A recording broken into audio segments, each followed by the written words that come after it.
Hi everybody, I'm Andy Murray from WhatCulture. And I'm Adam Nicholas from WhatCulture, and we have got all of your wrestling news today, including our WWE finally doing The Undertaker versus Sting. What the hell? I've got 5 new matches that were announced on last night's AEW show. We've got all the latest from last night's episode of NXT as well. I'm going to tell you about the one wrestler that Brock Lesnar really wants to work with. And the real reason why Rusev wasn't on Monday Night Raw last night. This is the news. We do love a real reason here at WhatCulture.com, We do love a real don't reason. We? Anyway, we are going to kick things off by talking about something that has made a lot of headlines and a lot of talk across social media and so forth. On last night's AEW, it looked like, to close the show, MJF and Wardlow, after the lashing segments, they were at the top of a staircase in the crowd, it looked like they were accosted by a fan. And this has been reported all over the place, that this fan just came up and shoved MJF and Wardlow and they beat him down. There's a little bit to pick apart here. If you look at the show, you can see a fella with like a little beanie on, shoves MJF in the chest. The camera then cuts away to the ring. It comes back and MJF and Wardlow are kind of taking care of business, as they would say. But it looks like this was probably a work. Why was this a work? Because, as Cage Side Seats Rumor Roundup column reports, it looks like it was Frankie Kazarian. In fact, if you look at the footage close enough, when it goes down, you can actually see the fella in question, the fan, is wearing a little knee pad and a little boot. So he's in full gear. So unless someone's a full gear wanker, as we might refer to them in the United Kingdom, and shown up, it's probably, consider this story, what we're telling you here, more of a rumor killer than anything else, right? Fair. Because, you know, you watch the beatdown, they're worked punches. Wardlow's like ranging? What's the word? What's the word when you like pull back? Yeah, he's like this, he's doing this. That's not how you fight people in real. I've never been in a fight in real life, because who'd fight me? I'm so nice. It's not how you fight people in real life. Yeah, but you know, looking at it, you could kind of deduce that yourself. But the fact that so many people were talking about this as a fan attacking MJF and Wardlow, aside from the fact that why the hell would you attack Wardlow? Of course. Massive.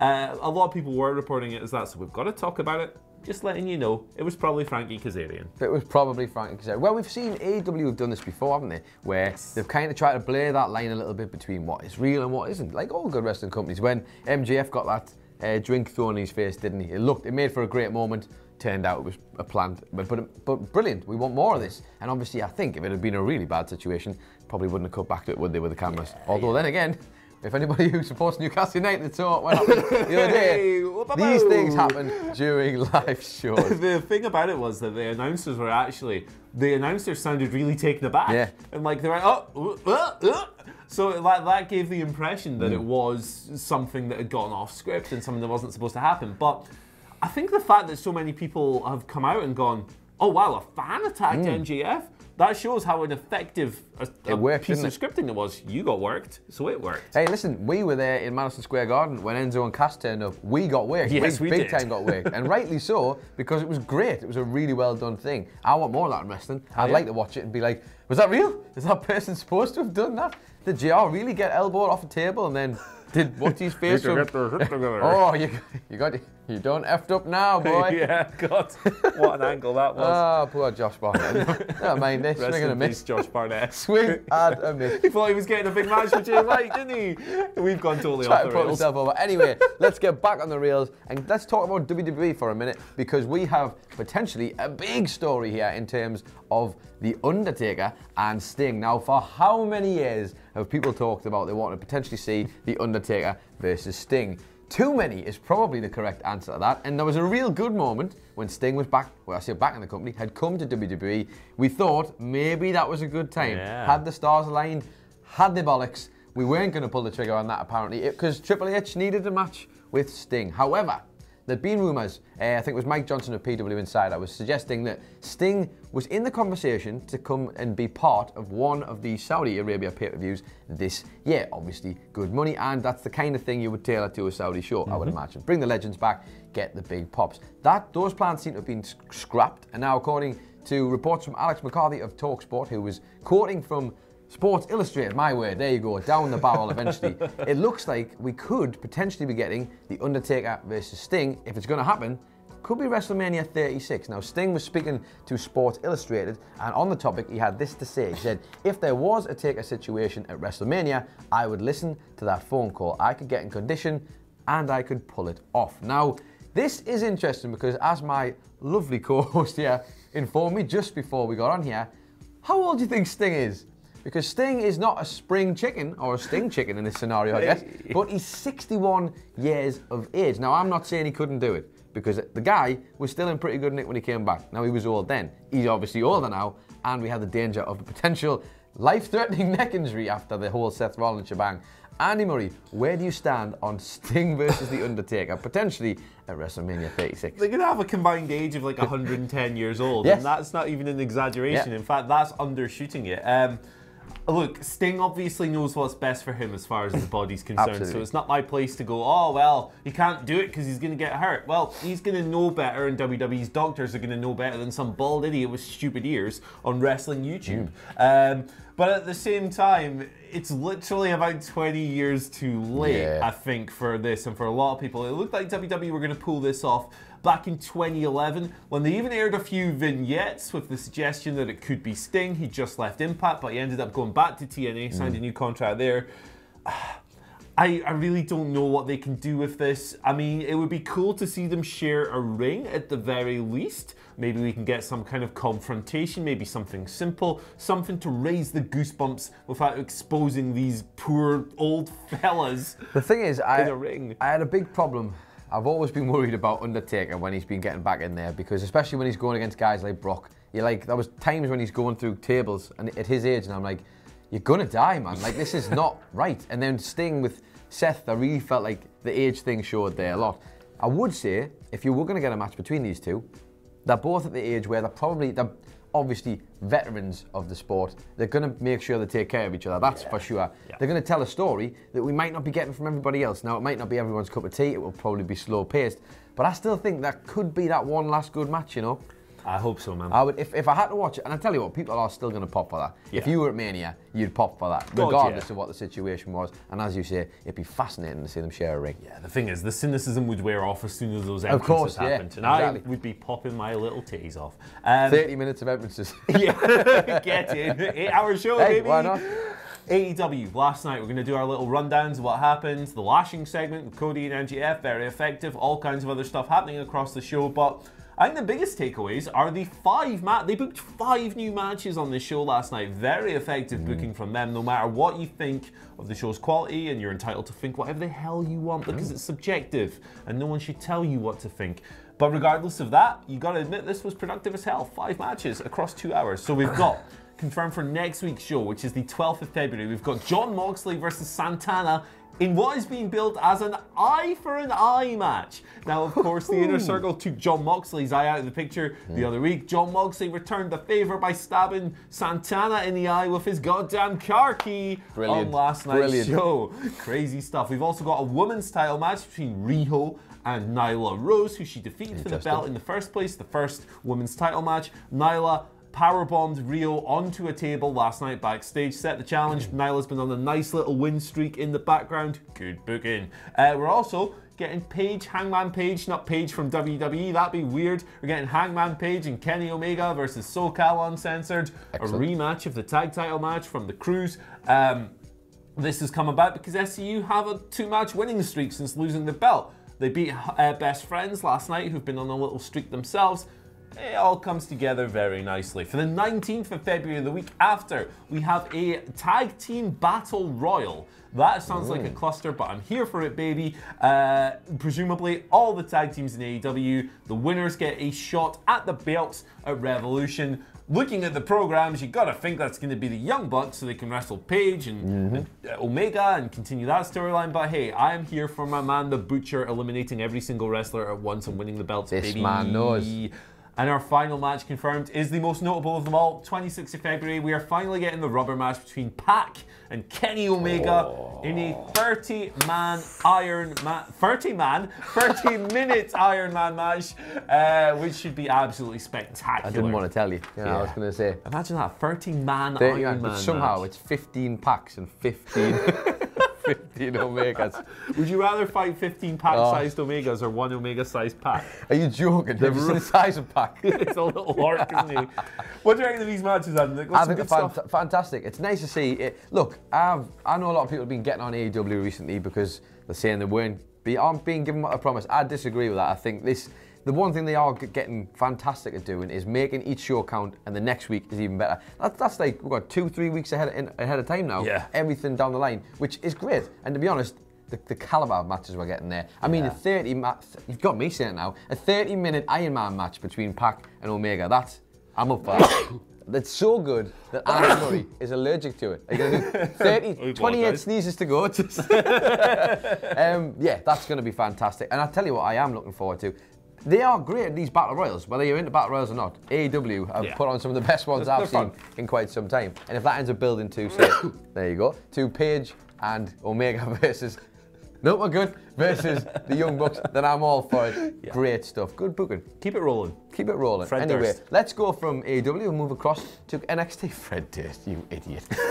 To talk about NXT and speaking of idiots, there was a lot of funny stuff going on this show this week, and I'm all for it. If you thought we'd hit the pinnacle, Andy Murray, last week when Shotzi Blackheart came out in a tank, well, think again, because I know how much you enjoyed that. I like the tank now, by the way. He's a big fan of the tank. Turned face on the tank. Turned face on the tank. Well, don't worry about the tank. That's yesterday's news. Today's news, not really even part of the news notes that I was given, but the Broserweight Mobile is a thing. Pete Dunne and Matt Riddle coming down in a golf cart that had the trophy on it and pyro.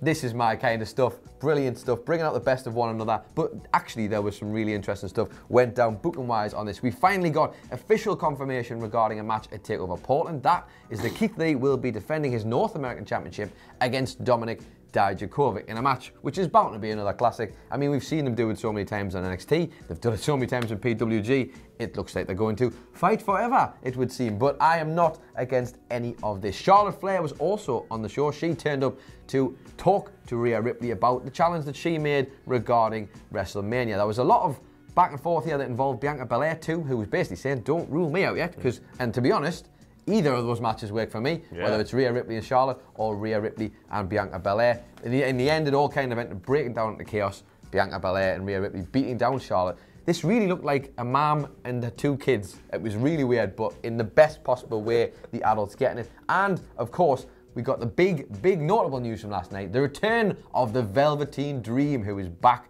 from injury. He came down to help out Tommaso Ciampa, who was being beat down by the Undisputed Era. And not only that, Andy Murray, but he might have forgiven, but he'll not forget, because when he turns up, he beat everybody down. Obviously, it was Roderick Strong who technically put him out of business. Whipped off a pair of tights he had on already, which kind of got messy. Got stuck on his shoes, and he looked like he'd gone to the toilet at one point, which was quite funny. But on the tights underneath, we had Roddy's entire family with Velveteen Dream's face next to them. Ridiculous, but I'm kind of here for it. And so call me Marina over his arse. Call me Marina, yeah, of course, right on the back. I mean, great. All of that for a return was just like, and the fact that his other pants were sat round his ankles was very complimentary. But again, good stuff. It's an interesting image, isn't it? Good to see Dream back. I think the reports of his injury were quite worrying. There was a lot of, no one knows when he's going to be back. Could be a while, but he's back on TV now. That's good. Missed him. The brand is definitely a better place when he's around. Lee versus Dijakovic, I mean, it's going to be the exact same as all their other matches, which means it's going to be bloody mental. Really good. And popping is going to happen all over the shop. And finally, great to see Charlotte back in NXT, right? I guess ultimately you're either getting... The Charlotte thing wasn't quite as clear as I guess that was the point, wasn't it? She was just there to turn up and pop a rating, I would assume, as cynical as that is. But that's probably why she was there. Velveteen Dream looks like it could be set to be going one-on-one with Roderick Strong at some point to get that revenge. Good to have him back though, because it's been missing that big kind of character, I think. Absolutely, it needs that personality. Any show will miss a personality as huge as the Dreams. Absolutely. But he's back, baby. He's back. Speaking of people who are back, he's actually never been away. Brock Lesnar. I guess he's away every now and then. Anyway, there's one wrestler in WWE that Brock Lesnar really wants to work with at the moment. And that man, it's not Cain Velasquez. It's not Drew McIntyre. It's not. It's not Drew McIntyre. It's not, I don't know, Ronda Rousey. That'd be weird. But it's not her. It's our truth. apparently. So if you recall, they did a fun segment on Raw in mid-January in which they were battering each other off. Brock was standing there, wetting himself laughing, totally corpsing through this whole thing because R-Truth is just hilarious. Funny guy. Confusing Sioux Falls City for Suplex City and all this stuff. Really great stuff, but of course Brock put him down with an F5. Apparently though, Brock wants to do more stuff with the former 24/7 champion. So he was interviewed, R-Truth was, with Spandex, the Uproxx website, and R-Truth said this: Brock has actually been pitching ideas. He wants to work with me doing something because of that segment. He pitched a couple of ideas, he and I talked afterwards. The sky is the limit, the business is always changing, and I'm always changing with things. You up for more R-Truth and Brock? I am up for more R-Truth across the board. Fascinating to see how that man has managed to reinvent himself over the last maybe 2 years properly, really become this, he's a comedic character, but still, you put him in the ring and you forget, he's absolutely class. Yeah. He still has it. So, and the fact that Brock is so enamored with him that he's prepared to actually pitch ideas to work more with R. Can you imagine if we get a program out of this? I know we're not going to, but somehow we end up down the line where it's Brock and R-Truth. And R-Truth's had enough of being the comedic character. Yeah.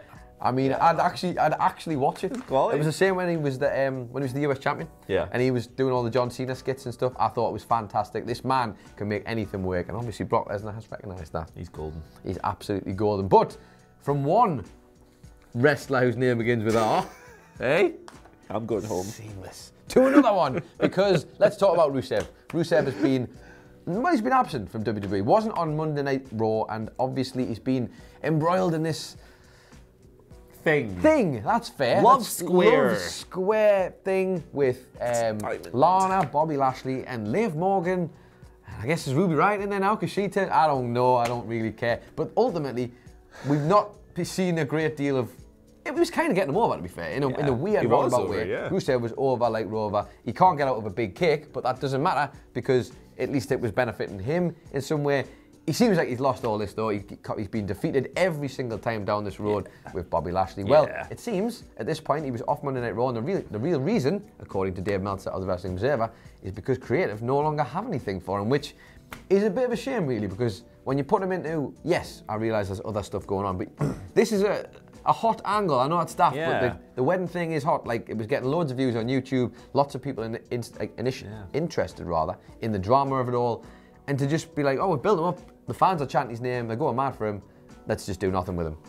If that isn't typical WWE, I don't know what is. It reeks of short-termism, doesn't it? We've done this whole thing with no plan of what to do with him afterwards. The Royal Rumble, they were like, hey, Rusev and Bobby won't actually be in the match because they're brawling backstage. So that suggested that there was something else to come. It looks now like it's kind of just transitioned into a Liv Morgan versus Lana singles feud, which is weird and not great. Although Ruby Riott's reemergence means that may now be over as well. So just kind of hope they find something cool for Rusev to do soon, because he was really over as part of that storyline. Like, I know a lot of people hate the storyline, but Rusev was getting good pops, and that's what it's all about. Taking the ball and running with it when the ball isn't even the ball shape is quite a difficult thing to do, and he seems to do that time and time again, and ends up in the situation where the fans are obviously into him. Like, I'm not being like one of these, put him to the top of the card and all this kind of thing. I'm not saying that. I'm just, but what I'm trying to say is the guy has got it. Whatever it is, he's got it, and they need to capitalise on it, because if they don't, I don't know how long his contract runs left, but you can imagine he's one of the ones who's looking elsewhere thinking, I could probably go somewhere and be at the top of my game. Absolutely, man. Poor old Rusev. Let's see him back on TV soon. Indeed. Anyway, thanks for joining us today.